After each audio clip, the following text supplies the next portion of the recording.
Kā iemīlēt sevi? Pašpietiekamība. Daudzas no jums gaida atzinību, novērtējumu no citiem cilvēkiem, lai tikai sajustos laimīgai. Mēs it kā esam atkarīgi no ārējām apstākļiem, no citiem cilvēkiem esam atkarīgi, lai tikai saņemtu novērtējumu un atzinību. Un ja mēs to nesaņemam, attiecīgi mums liekas, nav jau mūs par ko mīlēt. Bet šeit, caur domu spēku un pielikšanās likumu, viss ir pilnīgi otrādi. Tev ir pašai sava dzīve. Kāpēc tu gaidi novērtējumu no citiem cilvēkiem? Ar jautājumu, cik laba esi tu vai cik pašpietiekama tu esi? Atceries, tu esi skaista, tad, kad tu mīli pati sevi.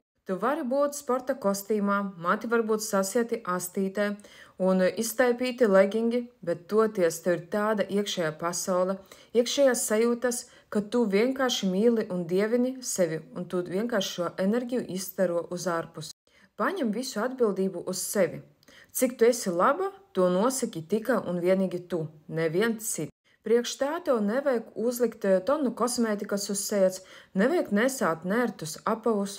Tad, kad tu jūties skaista, tu dzirdi komplimentus. Kad tu smaidi, cilvēki arī tev pretī smaida. Tiklīdz tu kļūsi neatkarīga un brīva, tu saņemsi tieši to, ko tu ilgi gaidīji. Beidz visu laiku noskaņoties uz citu cilvēku viedokļiem, balstīties uz citu cilvēku viedokļiem un uz ārējiem apstākļiem, paņem savu dzīvi savās rokās, un tāpēc es aicinu tevi pievienoties kursā Laimīgas attiecības.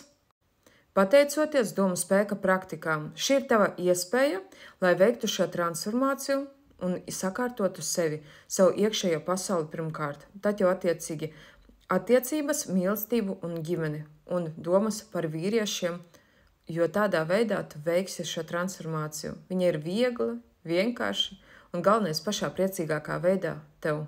Pasteidzies, vietu skaits jau ātri sarūk. Visa informācija ir norādīta mājaslapā www.ligadonoska.com un tiekamies jau kursā.